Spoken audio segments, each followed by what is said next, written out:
Welcome to the Vergecast. I'm Neil Patel, and the other people are not here. There's no one else here. It's just me. The Vergecast is a podcast where we talk usually about technology culture and culture, and really whatever we want. But it so happens that Paul Miller is out on a spirit journey of some kind. Josh Topolsky is out shooting a taping of Late Night with Jimmy Fallon, soon to be The Tonight Show with Jimmy Fallon. So we thought, because it's a slow week in news, and we've been running a lot of stories on one topic lately, that we would dedicate this episode of the Vergecast to that topic. And so welcome to the Vergecast Special Edition, You Are Being Watched. And we're going to talk about kind of a crazy, I would say, coming together of a lot of surveillance topics, a lot of state surveillance topics, and a lot of drones topics. And drones are obviously being used for surveillance as well. So I've got some special guests with me. Carl Franzen, one of our reporters. Ben Popper, one of our editors. And on the phone, in the air, in the ether, Matt Stroud. Matt? How you doing? Hey, man. Oh, you look good. You look like you are, in fact, surveilling us with that headset. Yeah, that's the idea. I mean, that is terrifying, actually. I like the jaunty microphone placement. It's like a pro gamer rig. There. Yeah, it's good. So there's been a lot of this stuff going on. We've run a ton of stories on it, and basically everyone is watching each other. Whether the government's watching you, whether people want to watch the cops, or the cops are watching each other, which is just not okay. And the amount of technology involved is absolutely crazy. So let's jump right into kind of the big story that really kind of brought this together in our minds as we were doing the show, which is Matt wrote a big piece on what Taser is up to. They're mounting cameras on cops, essentially. So we have a little clip of video, and this is astounding. So just take a look at this. White hat. 2 Baker 5-5. I got an eye on him. He's heading eastbound towards Williams.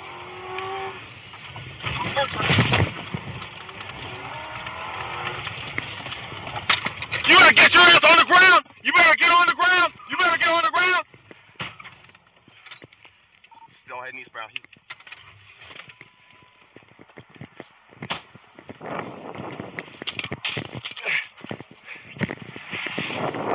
He was hopping fences, and we're going through eastbound.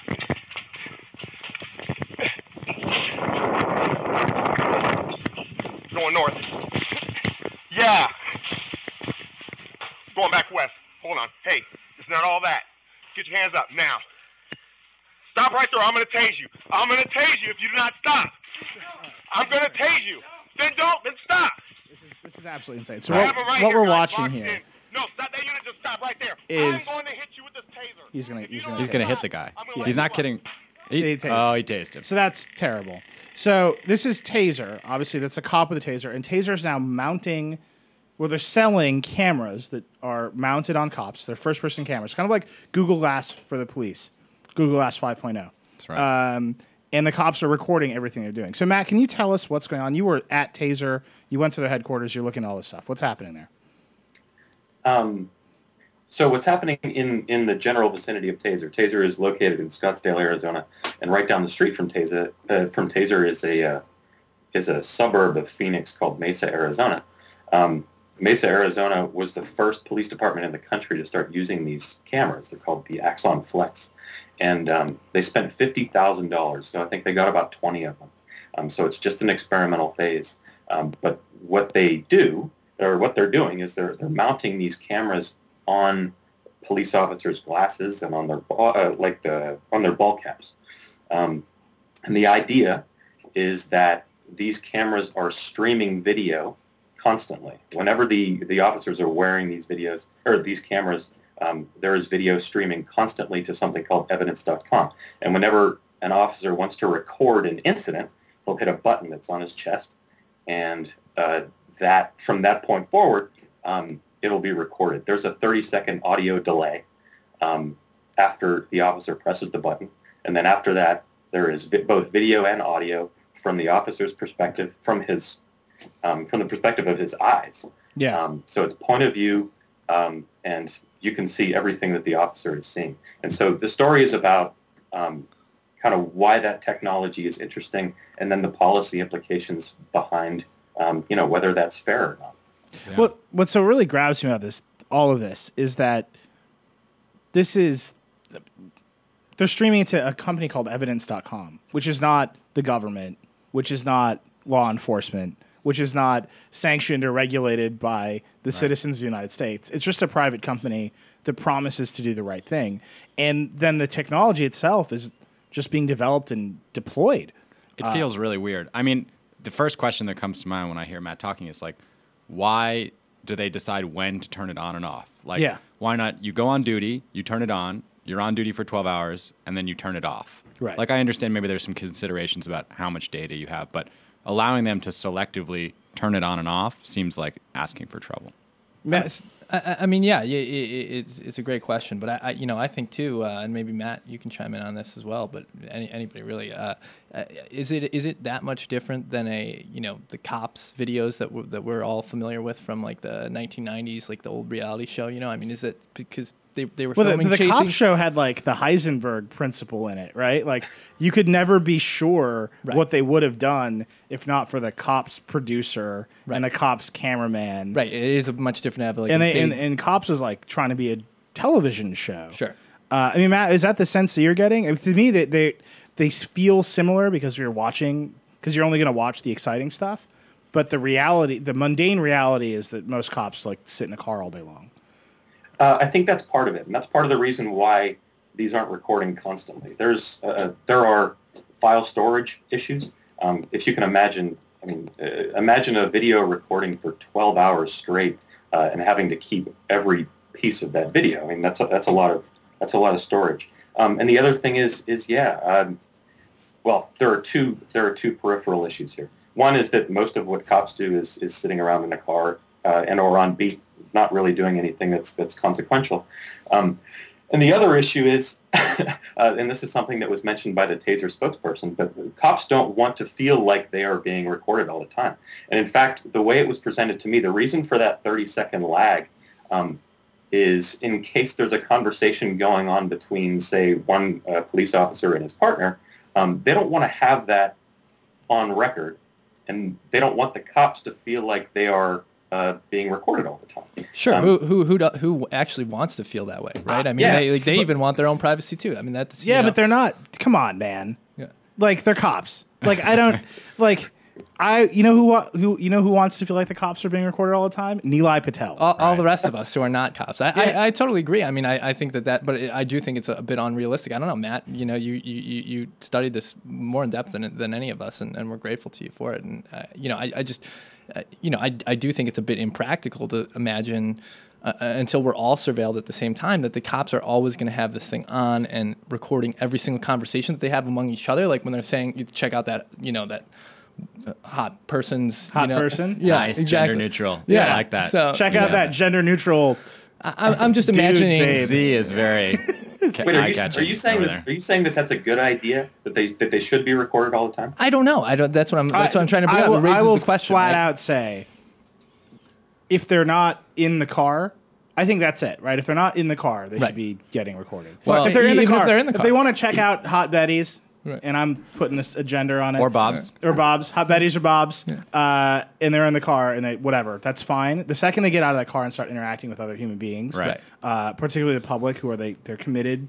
Like cops Serve and wield an protect. enormous amount of power over Right. people. Because I think there's a lot of stuff, like in New York right now, for example, there's a lawsuit going on about stop and frisk, which is not necessarily an incident. It's like, how do you interact with the populace? Like, are you treating them like they're guilty or like they're innocent? Are you treating them like civilians or like criminals? And it would be really interesting to just have a lot of film about that, like, why did you stop this person? What were they doing that was so suspicious? Right. I guess one thing, Matt, that I thought was interesting about this story was one of the police chiefs was saying, at first a lot of cops did not want this.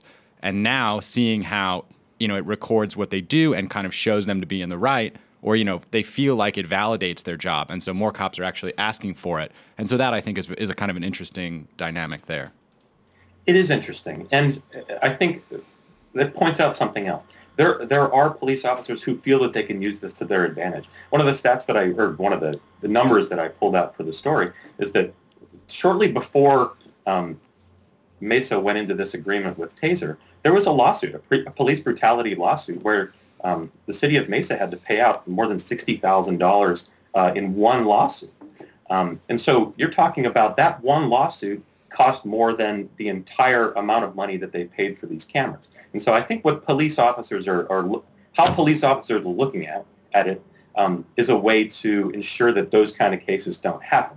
The solution to these cameras being used only for police use is pretty close to what you're talking about with every interaction outside the car being recorded. I talked to a guy named Greenwood. What was his name? Scott Greenwood. He's a civil rights attorney. And his suggestion is that you make it mandatory. Every time there's an interaction with a civilian, that interaction has to be recorded. And if it's not, then the case has to be thrown out of court. And that seems like the most realistic way to approach this, is that you require every time there's a police interaction between a police officer and a civilian, that it has has to be recorded. Well, what counts as an interaction, though? I mean, I could totally get behind that too. But I just again, like you were saying in the car, Nilay, like you were saying in the case of officers being in the car and not having to film. I mean, what if you're pursuing a suspect? I mean, do you hope that there's a dash cam or something that, it would seem like the line between when you're interacting with a civilian or a suspect. What if you're tailing a suspect in your car? Is the camera on then? I don't know. Yeah. I mean, I think that there's also another really interesting question brought up, about how this will play out. And Neil, maybe something to say about this in courts. I was watching the video that we created, which was really amazing. And it sort of raised more questions for me than it answered. Like there was one where the cop was screaming, put down the gun, or like, stop what you're doing. And I couldn't see anything. Like I couldn't see if the person he was shouting at had a gun. He said they had a gun, and then he shot somebody. And it's like, how will that video play out? Actually, just to tie to another story we did, which is totally separate, but we did a story this week about animal cruelty and how there are these new laws that they're trying to pass, which would keep activists from masquerading or pretending to be farm workers so they can film animal cruelty. Mm-hmm. And I used to work on a farm, and I did some chicken slaughters. And the chickens are all armed. The chickens were armed. Drop your gun, chicken. They fought back. But I think, for me, the striking thing is Did they ever win? No. Chickens are big, man. Chicken uprisings ever result in any live chickens? The point is, these chickens were humanely raised. They were fed organically. They lived outside. They had good lives up until the point where we slaughtered them. But killing something...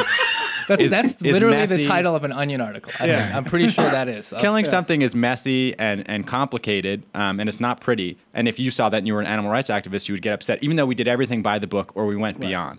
And I would assume it's the same for a cop, which is to say, like, you meet the same drunk 2, 3, 4 weeks in a row, and the 5th time he agitates you and pushes you a little bit off camera, and you punch him back. And now that's recorded forever. And like, it may look very different than how it is. Wouldn't you have the 4 previous interactions?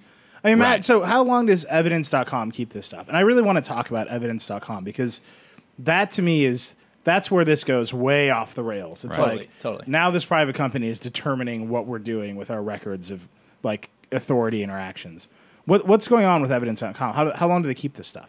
They keep the records. They keep all of the recorded interactions for 180 days. Nilay, you probably know the significance of that period of time better than I do. So what does 180 days mean to you? Number of months, pretty much. I mean, it varies from state to state. I would assume there's some Arizona state statute that requires them to do it, requires the police evidentiary procedures to last for that long, but it's different from every state. So I would imagine there's some sort of state law that governs that. But like, that to me is crazy, right? Because these cases can go on for a long time. They're like repeated instances of abuse. Like you can't look at an officer's pattern of conduct beyond like incident by incident basis. It is weird that, I'm not sure, Matt, maybe you can help us. So who gets to see what's on evidence.com and under what conditions? I think it's like first the police. Also, they can make edits, which is weird, and it like keeps the original, but they make edits so they can show you edited versions. And then the prosecutors, and then the defendants, and the defense attorneys. But citizens can never see this stuff? It's never just open to the public? As I understand it, it is not open to the public. And in fact, when we made the video that we watched, we made a request to get that, and it took quite a while to get access to that video. As I understand it, when a video is made, the police officer himself has access to that video so that he can tag it, so that he can label it, and so he can say what exactly was going on, and essentially write a video report. And then at that point, it then goes to an administrator. And the police department itself will set who has administrative access. And then that person can cut the video in whatever way they want to or feel that it's needed. And evidence.com, their reason for justifying that is saying that like the full uncut video is still going to be available. Whenever anybody makes a cut, that person will be identified as making that cut. So that's how it works. So here's my question. What is the relationship between evidence.com and any actual accountable government institution? Right? Are they just doing this and it's there and you can use it if you want? They make their own rules about like, you can make cuts, but we'll keep track of it. Right. I mean, is there any movement to make this official? Because it's great that all the cops have cameras, but it seems to me that the potential for the cops to abuse the cameras to paint whatever picture they want is much higher than the potential for this to be used in a transparent way to see what the cops are actually doing with the authority that we give them. I don't believe there's any movement to make it official. Evidence.com is actually run by Taser International. Of course it is. And so, yeah, of course it is. And so at that point, and there are another thing to remember, like we chose Taser International to profile.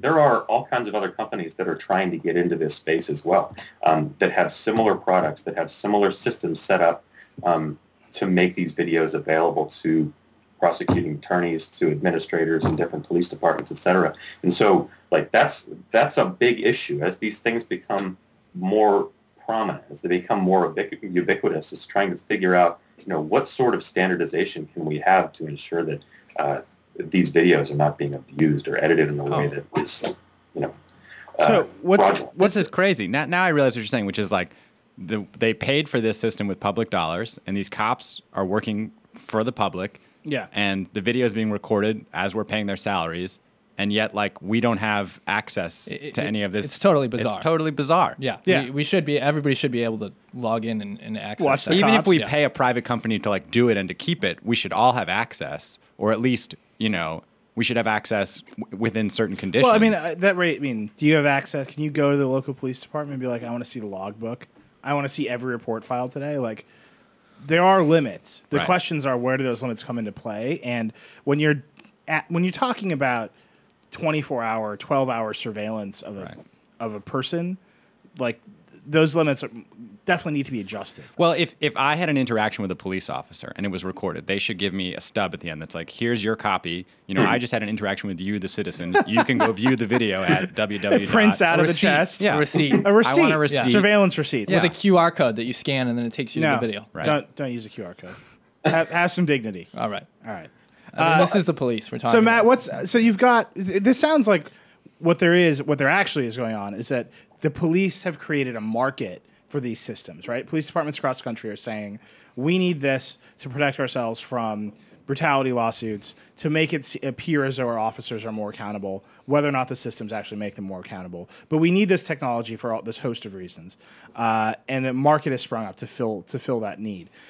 Is there any push to like make it a national level thing, to standardize these systems, to make it so that, if you live in Illinois and there's one of these and you move to Montana and like something will happen that you'll know? Because right now I feel like people think their interactions with the cops are pretty much similar from place to place that they go.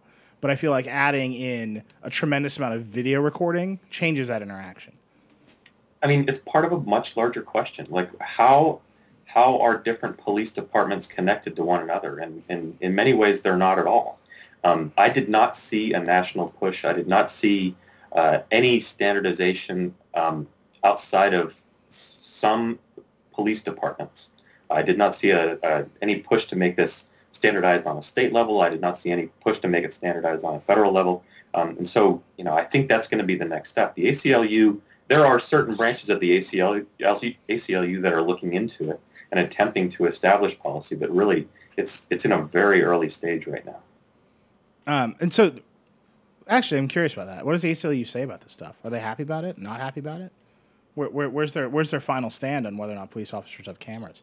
I was surprised by that. The main person I spoke with, who this is that Greenwood guy, Scott Greenwood. Mm-hmm. His recommendation is that these cameras should be mandatory. Yeah. that they should be on every police officer, and that there should be a requirement that, like I said, every interaction, however you define that interaction, should be recorded. And so it was odd to talk with him. I assumed that he was going to have problems with the technology itself and with how the technology is used, but the way he's pushing it, I mean, he's saying, if we need more of these on the streets, and once we have more of these on the streets, then we can have a serious discussion about some sort of overarching policy to make them fair. So it's almost as if he was working for Taser International when I was talking to him. He was very much for them, and he said on a couple occasions that like Taser International is really the company that hit the nail on the head or whatever. Like this is this camera is really doing what it's supposed to do, and what dash cams have failed to do in the past. Which is record police interactions from a police officer's point of view, and so he's all for it, but he understands that without policy they can be abused. Right. What are the cops on the ground saying? So that's what it's like. We're talking about this as a really high level, but like I have this image of like a cop in Mesa being like casually hitting the button and then like walking in the deli and being like, "What's going on in here, guys?" Well, like I mean, like one of the things that the cops said, and one of the reasons they wanted it, right, was because citizens effectively already have cameras, right? Like, right.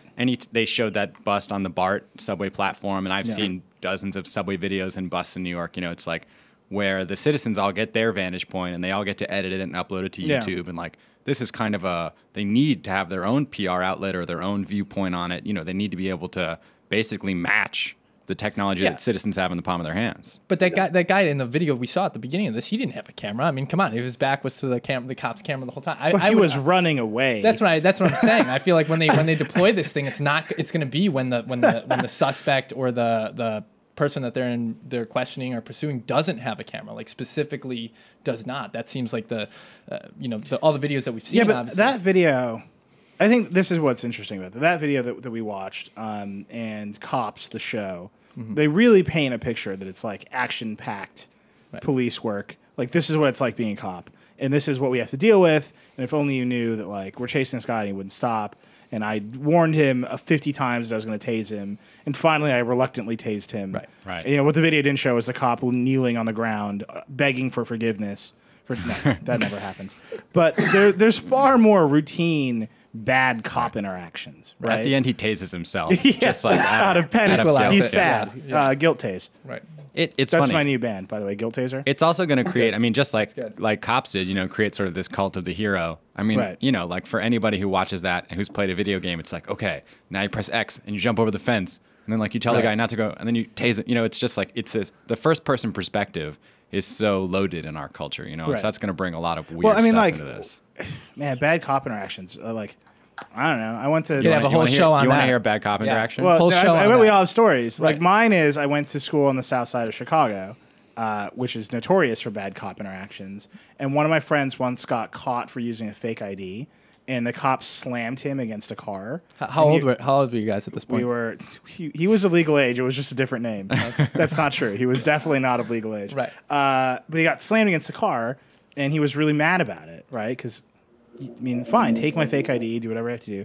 But he's like, don't slam me against the car. And he got super annoyed. And he asked the cop for his badge number. Oh, and wow. And the cop That's was savvy. like, no. If you can have my badge number, but the only place you're going to get it is in a jail cell at a police station. And he was like, you're just going to go. You're going to leave the situation right now. And there was no... Like, he was mad about it forever. Right. Like, I'm pretty sure he considered, like, going to law school just to remedy this. But your friend kind of won. He asked for the badge, and the cop was like, well, I'd have to take you to jail to give you that. No. But then... The cop was always going to let him go. Oh, okay. The cop was, like, literally just roughing him up because he could. I see. Right? And then that's, like, endemic. Like, there are countless videos. My friends are all activists in college, and they're always getting slammed around by cops. Like, it just happens. I mean, so my sister and her boyfriend were just out there walking on the street in Brooklyn, and she wasn't riding her bike. She was like sitting on her bike, and he was pushing it. They're like taking this romantic stroll together, and this cop like pulls up in a car, is like, "You're riding your bike on the sidewalk. Like, I'm going to issue a ticket." She's like, "Give me a break. I'm not really riding it. We're blocked from our house." They get into a conversation. They get into an argument. My sister's boyfriend spends the night in jail, right? Right. And so when my family heard this story, they were all like, "This is as soon as a cop tells you to do something, you do it." And you like grovel and you're like totally submissive, and then usually you get off. Like that is how you respond to police. And some people either can't do that or don't want to do that. But that is like what I have always been taught, and I feel like is usually the smartest play. Well, I mean, that veers into a whole, other topic about how different people being raised in different socioeconomic strata, if you will, learn different lessons about how to interact with the cops, right? And that was kind of the whole thing that came up during the Trayvon Martin, that whole debate and that tragedy that occurred. And so, I've had interactions with the police as well, and I'm a law-abiding citizen now. I haven't as opposed to haven't always been in I'd be lying if I said I abided every single law everywhere that I've lived every single day of my life. But I'm breaking like 4 laws right now. I thought so. Yeah, I but figured which ones? Yeah. In a world where I have Google Glass and the cops have this technology. Everyone, and maybe this is why the ACLU and those guys feel like it's a good thing. Everyone should feel empowered to just be honest and do what is appropriate, right? So, but is that, Matt, let me ask you, is that just the Nanny State run completely amok? Like we're all just recording each other at all times so that we can refer back to some canonical record of our interactions and make a post ex facto judgment about who was right and wrong?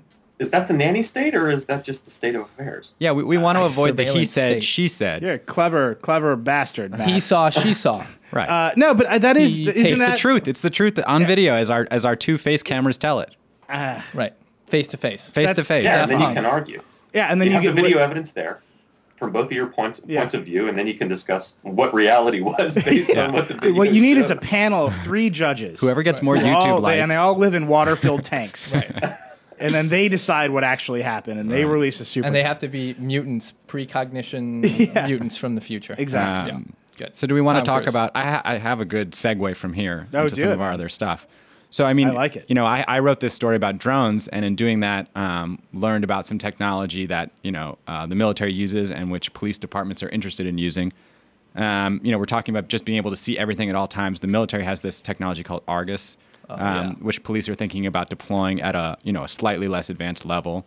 And it's basically a drone that would fly over a city and be able to record everything, every car, everything that moves. They would have a complete record of that from every day. And in a certain sense, that would be a good thing. Think about all the people who are exonerated by DNA evidence, and it'd be like, I wasn't there that day, I was somewhere else. Mm-hmm. Well, maybe this technology could show you that, and it would make it easier to catch people. But when I talked to the ACLU about this, actually, they had kind of had the opposite reaction to what they did with Matt, which is to say, we don't want to live in a world where the police are watching us at all times just because they can. That's not okay. So. Well, the thing about the drones, and this is literally, it just changes who has the cameras and what the cameras are doing, right? I think cameras, I was just talking to Paul Miller, and his big line lately is technology is fundamentally inert. It's what you do with it. Mm-hmm. So it's fine, you can put cameras everywhere, and you can load the world with cameras and point them at everything. The question is, who decides what we're pointing the cameras at, and who gets to watch it later, right? And when you're watching it, how do you decide to act on it? And I think that the key difference with the cop cams, the Axon Flex cameras, and drones everywhere, is that the Axon Flex cameras are you're saying. They're a response to... They're fundamentally consumer technology being repurposed, right? Mm-hmm. It's all stuff that we recognize, we understand. And when you see a cop wearing camera on his glasses, first, nerd cop. Mm-hmm. And then second, you know what's going to happen, right? Your balance of power in that relationship hasn't fundamentally changed because you can just pull out a camera too. When it's a cop with a drone and you don't know how high the drone is in the sky, what the drone's doing, whether or not the drone can launch a missile at you, the balance of power is completely changed. And now you're literally looking at a faceless, technologically superior authority force that is telling you we're watching you and judging you, and that changes your behavior, I think, way more dramatically than cop cams. Mm-hmm. But I think at a certain point it is where do you draw the line, right? It's how much of a surveillance state do we want to have in effect? Already, both of us grew up in the Chicago area and or lived in the Chicago area, and I know that the city government there has some of the most the biggest camera network. They love it, man. In the world. I get more tickets at Chicago streetlights than any other place I've ever lived It's like I go home now and you look at a red light in Chicago and it gives you a ticket. And yet Chicago has like the worst epidemic of gun violence in the country. So it's not working to discourage crime, at least not in Chicago. Totally not. So even with that pervasive those all-seeing eyes or same thing in New York. I think they introduced something that was like all in Midtown. There was a bunch of cameras. Whether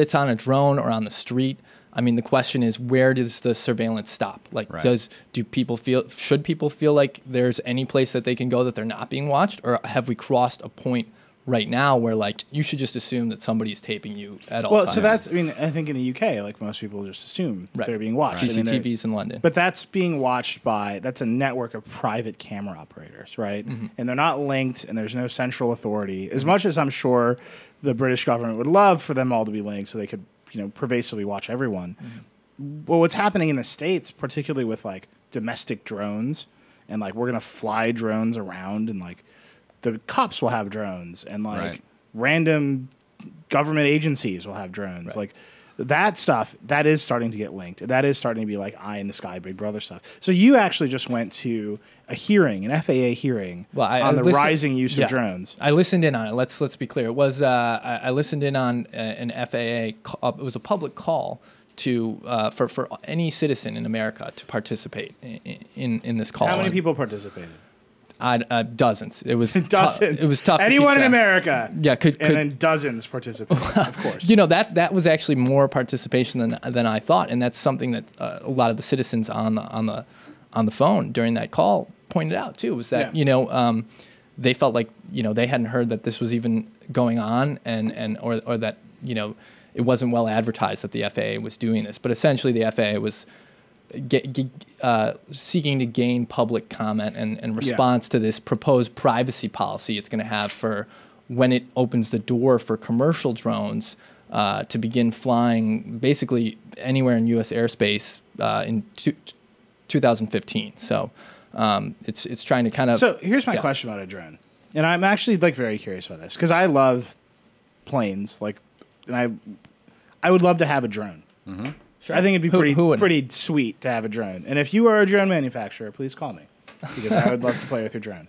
But what is a drone? Like fundamentally, is it a quadcopter? I can answer that question. I mean, right now the word is used very loosely. Yeah. So the public has a sort of conception in their mind, I think, fueled by mainstream media of a drone, which is the Predator drones. The stuff we use in Afghanistan. This guy. Yeah. Right. So nobody in America is allowed to own and fly that. That isn't... Why? That's a relief. Why am I not allowed to own and fly that? And I ask you, President Barack Obama, as a man who loves things that both fly and explode, right? Why can't I have one? So you could fly a miniaturized version of that had no weapons on it. You could fly like a under 55 pound... Like an RC plane? Right. So it's complicated. So again, I would say when we talk about drones, when we're talking about the Predator or really we're talking about is unmanned aerial vehicles, right? Right. And that could be an RC helicopter. It could be a Predator drone. It's something that doesn't have a person in it that flies. And then some of them are semi-autonomous, meaning they can adjust for wind. They can return to a GPS home. Like they can know to go out and return to the same spot. They're smart. And then really what we want to talk about, what we mean, what we hope, what we're going to get to, and this is what Chris Anderson defines distinctly as a drone, is something that's capable of completely autonomous flight. I say, go pick me up a taco, then go drop off this package, and then come back here. Yeah. And it does that without me doing anything. Even the Predator can't really do that. Right. I mean, so we haven't gotten to that point of sense and avoid, but we're getting there. But even the drone, there's what we're getting to. Right. And what we have. Right. And then there's what we have is actually a huge spectrum, and people think of non-drone things by this definition as clearly being drones. Right. Yeah, I mean, because basically drones now are everything from a model airplane or helicopter all the way up to a Predator drone. And in between, the stuff that's really interesting are the things like that we reported about, the Phantom, which can go well over 1,000 feet. It can fly over half a mile away. Once it's half a mile away, it can pilot itself home. This thing's awesome. And so it can do a lot of semi-autonomous flight. And, the people who produce this, well, they're perfectly willing to sell them to consumers now. Yeah. But they would also tell you they think it would be a good idea if you needed a license to fly something like this. Yeah. You don't now, and so they're happy to sell them to you. But they would rather I'm definitely buying one of these. Look, this is crazy. We're flying over Austin, we have a camera mounted on there. If you didn't know what you're doing and you flew into a power line or you went too low, you could hurt somebody. Right. There's some physical danger and risks posed by these things, and that was something that actually a lot of the callers on this FAA call that I listened to the other week was they were private pilots, like guys that fly manned aircraft, the tiny little prop planes or propeller planes or Cessnas, and they were worried about, okay, oh my gosh, FAA, when you let all these drones start flying into the airspace in 2015, we're worried that they're going to collide with us because it's going to be a bunch of inexperienced drone pilots flying these things around. It's going to be Neil Patel flying his drone. You're going to be flying it around, and you're going to be flying it drunk droning, and you're not going to have a second thought about flying it anywhere because you're not in it. Not even a first thought. Not even half a thought. Don't drone drunk, man. Yeah. Just straight up. So I think the answer is really boring. It's what Paul said. The technology is sort of, it's sort of morally neutral. It's like you could fly a drone, as someone in my article did, on a search and rescue mission and save somebody's life. You could fly a drone in Afghanistan and use it to kill terrorists or use it to kill civilians. You could fly a drone responsibly or irresponsibly. It's about the regulations we have in place and how people are using the technology. Although I think that there's some interesting questions we can talk about now about sort of what is acceptable. So, for example, in my story, we talked about this famous case, Florida versus Riley, and this brings us back to the cops. If the cops are flying in a helicopter and they have to be flying over 400 feet and they're way above your house, they're now in sort of public airspace. Yep. So if I'm flying over your backyard, which would normally be private, and I couldn't look into without a warrant, I'm flying over it and I can see down into it, I don't need a search warrant. And so people have been arrested like this. The cops fly over, they see they're growing marijuana in their greenhouse, and they can go and get a search warrant and arrest those people. So that brings us, that's sort of the legal precedent. The Supreme Court said that was okay. So now it's like, if I have a drone, can I fly it over the house of someone I have, can I stalk somebody with this? Like, as long as I'm in public airspace? As long as you're above 400 feet. I mean, it would seem like the Supreme Court supports that, at least for the, the police and civil agencies. Right. I don't know. So, what's interesting about this is that what's built into that fundamentally is that the Supreme Court assumes the police have limited resources. Mm-hmm. So they're only doing things as they have to for some reason. And I think that there's also like hierarchy in a police department. So like if you're like the rogue cop and you're like, that hot Bob is hot, I'm going to put the drone above his house. Right. Like your superior, the commandant, will be like, no, like Stop. We have to catch drug dealers or something with our limited resources. Right. Like flooding a market or flooding a community, so now everybody has the same resource and there's no hierarchy, changes the terms of that decision dramatically. Right. No, absolutely. Because you could fly a drone above a city all day for a fraction of the cost of like a 2-hour helicopter ride. Yeah. And so it definitely creates it's a technology that enables ubiquitous and constant surveillance, as opposed to a helicopter where like they thought this guy had pot in his backyard. They couldn't get a search warrant. So like, let's do a flyover and see if we can see something. And they did, right? The helicopter is a much more limited resource, to Nilai's point, than a drone, than a quadcopter. Yeah. By the way, I'm getting one of those parrot quadcopters as soon as the show is over, and I'm surveilling the hell out of all of you at work. Just constant, low level. Have you guys seen the like anti-drone hoodie? I could be wearing that. Yeah. Like makes you invisible to the drone. But then he wouldn't know that you were at work, and you wouldn't get. I mean, look at this thing. It's amazing. The Phantom is very cool. The difference is like there are clear, and this is where I think it comes back to the cops, and it's always going to be the cops. We're sort of fine with a huge network of private CCTV cameras. They're in New York. They're pervasive in Europe, right? Everybody in Russia has a dash cam to prevent against police corruption, right? To prevent bad actors from dealing with them. And that's fine. It's like decentralized. It makes sense. As soon as you like put them in the air and get them out of your physical space or your property or your person, now it's like now you're using that technology to directly encroach on other people in a way that only the state has previously been able to do. Mm-hmm. So like the other case is the surveillance case that you need a warrant. The cops can't come to your grow operation and point an infrared camera and be like, you've got lights, right? Because the courts say they can't see that with their eyes. So if you're going to use an additional piece of technology, like you need a warrant to go do it. Right. And so it's like we have all of these lines. We draw all of these lines around the cops because we're like, this is where your behavior is prescribed. Mm-hmm. But we've never traditionally not done that around ourselves, right? Because other human beings can do it for us. Yeah. Right? Like that's we don't want the government to say like you can only fly your plane in the air this high and this long and point it. And that's like weird. Like we do weird stuff with that. Yeah, I mean, I think that is what's creating such an interesting environment right now with drones is that the police and government agencies are more or less explicitly banned from using them in most states. Mm-hmm. But hobbyists are not, and the technology is getting so much better, so much faster, so cheap. Now people are flying, more powerful craft than the police, and they can easily mount cameras on them and record that stuff. What we need is Matt Stroud to do a follow-up piece on people who just follow cops and race around with drones. Right. We were talking. Go ahead, Matt. Can we step back for just a second and talk about what the FAA's response to those questions was? I mean, what sort of regulations are they talking about to make sure that you don't have just swarms of drones everywhere running into one another and into Cessnas? Yeah, no, it's a great question, and I think that was part of the what was revealed on the call was they don't have great answers for that right now, and they're working on it. The problem is the FAA has traditionally not dealt with issues like privacy. So like the safety issue, they could say maybe you can't fly a drone within X number of miles of an airport or a commercial airspace that we know is highly trafficked, for instance. But they haven't said any of that stuff yet. Basically, all they've done is released. So there's going to be 6 drone test sites that they're going to basically figure out how to start integrating drones into U.S. airspace. And there was a contest for airfields around the country to become one of these 6 sites, and a lot of different places, a lot of different government agencies want to test the drones out. They want to be a pioneer in this effort. But the FAA so far hasn't released very many regulations on what, publicly at least, on what will happen at those test sites. It's only released a pretty loose privacy policy that has like 4 points, and it's just it's basically like if you're going to fly drones at any one of these 6 sites, you need your own privacy policy, and it needs to comply with all existing state laws, which is like obvious. There's not.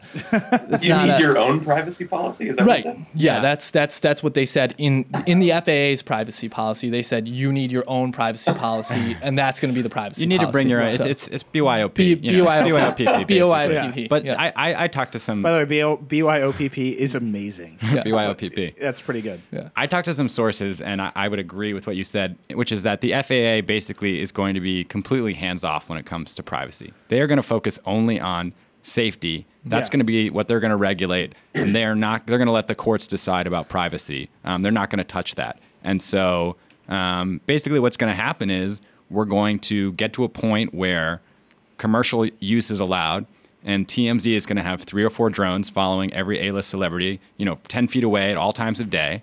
And one of those drones is going to crash into somebody or catch something really nasty on camera. And then there's going to be a lawsuit, and then we're going to figure it out. It's going to work its way through the courts. Well, I mean, I think it'll be before that, and I really do, because, I mean, there are court cases. I mean, if you look at property law or torts, right? These like classic areas of law, they get way in the weeds real fast. I mean, we've been litigating these cases for hundreds of years. So, like, if I'm your neighbor and my tree grows high enough to block the sun coming through your window, like, you can just sue me and be like, cut down your tree. Can I cut down your tree? You cannot cut down my tree. I can't physically go over there and cut. Not the branch that's on my side. You can cut that. You can cut the branch that's on your side. Okay. Right? But like, I'll keep that in mind. Better thing to do is to like sue me and be like, that takes too long. Your tree is like, it takes too long. But like the first time TMZ puts a drone on Britney Spears, assuming that she hasn't signed a contract to be purposely that would make her very first happy. Drone reality show. The first drone surveillance target. Right.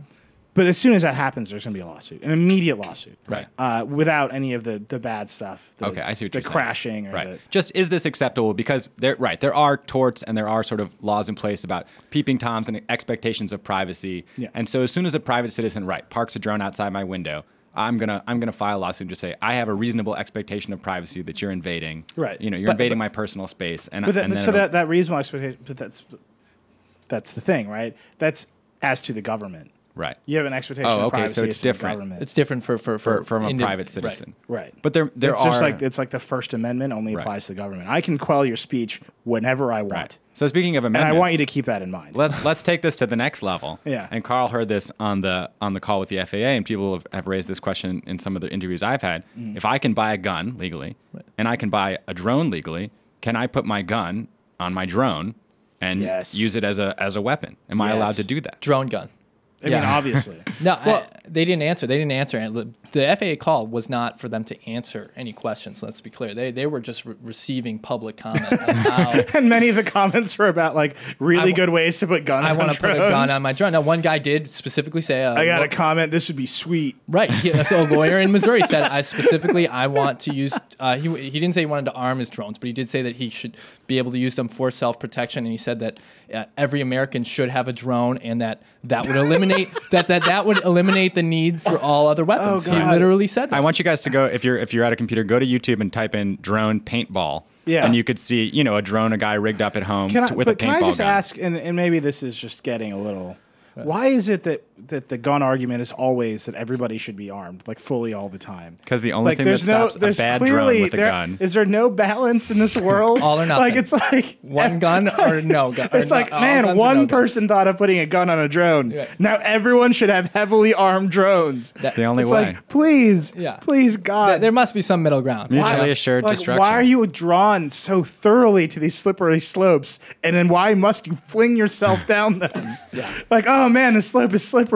I better grease myself up. Don't worry, a drone will be there on the other end to save and or shoot you. Yeah. So you'll be hovering. right. There'll be one drone to watch you, a cop hitting his chest over and over again to bypass the 30-second audio delay, and another drone to put you out of misery. There you go. This is just how technology works. I was thinking about this today and thinking about drones and surveillance, and it's like the people who invent the technology think that they're going to be helping us, right? And then somebody gets their hands on the technology and turns it into like a weapon, right? Like always finds a way to misuse it. The guy for whom the Nobel Peace Prize is named invented dynamite, and he thought it would like end all wars, and it just made things worse. Yeah. Like it's always now, going to be say like this. that. It is cool that everybody has a stick of dynamite now. That's Right. I mean, I feel safer. I have one with me right now. Yeah. I feel so much safer. Right. Well, let me ask you this, Matt, and here's my question for you. So, from the police perspective, and I know that you mostly focused on the head cams, I mean, are they as interested in drones and using that stuff as they are in the head cams? Or is that just like a whole different basket for them? I get the impression that's completely different. Really? I mean, a lot of the people I spoke with in Mesa were, a lot of the cops I spoke with in Mesa. So they put us in touch with a bunch of people who had already used these cameras. And so they were comfortable with them. And they put us in touch with people who were in the department, who were familiar with them. And so these people are comfortable with these cameras. They're fine with them. But the impression I got from people who were not outfitted with these cameras is that they didn't want them. Really? Yeah. Like, it's going to just add another layer of bureaucracy to my already extremely bureaucratic job, where I have to fill out reports. And now, More in addition paperwork. to writing a report at the end of my shift or whatever, or however many reports I write, I'm now going to have to take care of labeling this video. It's just a pain in the ass. And so the idea of adding, drone use on top of that at police officers' shifts, I imagine probably wouldn't go over very well. Well, what's interesting is that in other contexts, the robotic or autonomous, like, assistant for a government function, like, we love it. So, like, we should give robots to fire departments. Right. Like, obviously, Firefighting robots. Yeah. We should definitely do that. Like, Right. The Save bomb lives. squad should definitely have one of those, like, bomb robots. Like, Yeah. no question about it. Like, we should augment or otherwise replace human beings in all sorts of situations that the government is. The IRS should definitely have a computer. Like, I don't know what they're doing right now. Abacuses. But it's weird that it's whenever you interact with the public, you want that person to be there and you want that person to be accountable in a way that doesn't change that balance of power. Well, Mayor Bloomberg was saying, and you sort of disagree with this before, a camera on a building is the same as a drone in the sky. And it's coming, he basically said, deal with it. But I think that if you look around the country, the majority of states, 30 of them, have actually enacted legislation that would prevent police departments and government employees from using drones. So I think the popular opinion is that domestic drones for law enforcement, we don't want them. And the legislators are responding to that. And I would argue, having done a pretty extensive reporting on like their capabilities, that's a bad thing in the sense that fire departments or police departments could really use these to save lives, and that we need to be able to use them in a very limited and well-regulated way for law enforcement. That if we cut off our access to this technology between now and 2015, when the FAA is supposed to return their rules of the road. That sucks. But this is what Matt was saying about the helmet cams, not helmet cams, the cop cams. glasses. Even the ACLU, right, Matt? Correct me if I'm wrong. Even the ACLU is saying we need more of them out there so that we can craft an appropriate set of regulations around them. So, like, for the drones, it's like, well, we have to build a critical mass of drones in the sky before we know where the boundaries are. Right. And that, to me, is way more uncomfortable than cop cams, right? It's fine. Give all the cops cameras. We'll see how it shakes out. Like, the delta between normal behavior and wherever they end up will probably be relatively small, and then we can, like, do something to fix it. With Right. drones, it's like, we're going to put a bunch of drones in the sky. The one lawyer in Alabama is going to put a gun on it. Missouri. Yeah. He's definitely going to arm his Same drone and then, like, sell kits so that everybody can arm their drones. Right. And that's, like, you're Right. rapidly down the wrong slope before you've ever had a chance to regulate it. But if you try to regulate it ahead of the time, you're going to end up with states Right. banning drones and firefighters can't use them. No, you make a good point, which is that, right, the glasses camera is not so different from a cell phone, but Right. a drone in the sky is extremely different, and it just has way more capabilities. There's nobody attached to it. I mean, there's no risk to, flying it anywhere. Right, which is why they're so popular for warfare. Because, like, I mean, and that's another interesting sort of, like, most American citizens support drones overseas Right. in Afghanistan, but they don't want them here. They want them overseas where they let Americans stay out of danger, but we don't want them here threatening our own civil liberties and right to Right. privacy. Sure. But, I think in this case, I mean, about this as a lawyer, it's just that the states are going to be the laboratories where we're going to figure this out, right? And, like, some states, like Carl said, are pushing to have the test sites and think that drones will be a big boon for their economy. And so some states will have lots of drones and other states won't. And once we see how that goes for 2 years, people's minds may change. But state. that's why I actually wanted Drone to state of mind. Yeah, that's what I wanted to ask you too. Is like, I mean, are we going to end up with like a hodgepodge of legislation then around the country because everybody's figuring it out on their own terms, and so a court in Alabama is going to rule this way, and a court in Missouri is going to rule That's the differently? Federalist way, and in this case, I think some people feel that's a feature, not a bug. Like, that's not a bad thing. Right. Yeah, you mean because you want the laboratory, right? You want some states to go drone crazy and see what happens. Right, and you want the other states to be like, we're going to go slower until overwhelming. But I think what's actually most interesting is what you said about drones overseas, right? Because when it's a war, we're like, fine, we're going to go impose war on another population, and we'll do it at a remove, right? So our soldiers will wear khakis and polos and sit in a basement in Las Vegas, and they'll kill things over there. Right. And, like, there's no outrage about it. It's really weird. Like, it's Josh a big Kopstein disconnect. reports on this for us, like, every week, right? Like, like, we're going to buy another 50 drones and, like, blow up everything over there. Well, I mean, I'm sure some people will think that this statement makes me a sort of, war criminal, but Warmonger. if you look at the statistics which were recently released, over the last 10 years and since the Obama administration took over, the percentage of civilian casualties, with each of these strikes has really decreased. And so I think there's a valid argument to be made that when you look at, the casualties on both sides of boots on the ground versus the casualties of drones in the air, perhaps drones are the most efficient. I think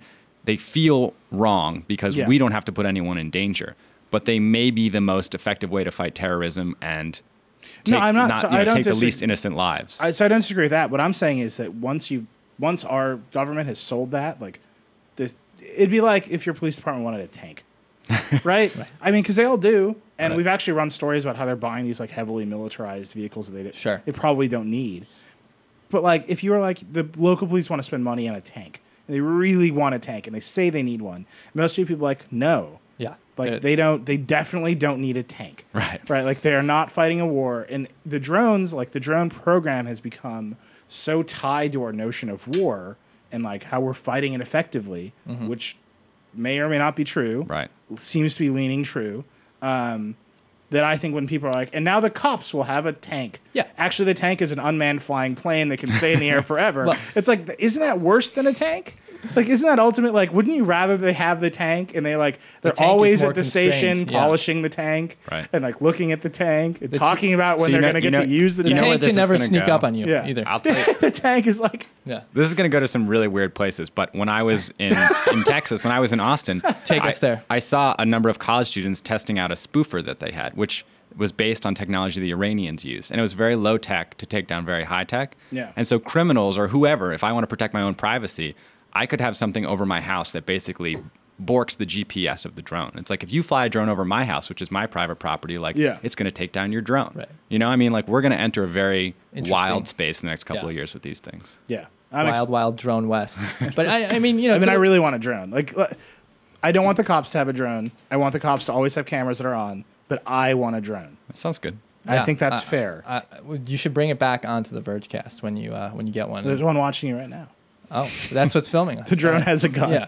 The drone has a makeshift gun attached to it. No, I did want to say before we close out, I mean, the issue about, you know, this disconnect between domestic drones and overseas is it's more than just a raw numbers of fighting an efficient war, for instance, in terms of casualties. I mean, it's about morality, right? That's the thing that people get hung up on, where it's like, do you value a human life less because it's not you that's pulling the trigger, or you are pulling the trigger, but it's an indirect weapon system that is, you know, flying thousands of feet above the sky and eliminating the target, and you never have to see that target. Even a sniper from, you know, a mile away is more connected to the life that he's taking than a drone operator. Some would argue, and I would you know, put myself in that camp, because there is a level of abstraction there with the technology. So that's, I think, part of the issue, that the uncomfortability that people have with drone usage. Right, but I guess my argument would be that this brings us back to the cop cameras and seeing how their jobs actually work, or the cameras in the farms and seeing what actually goes on.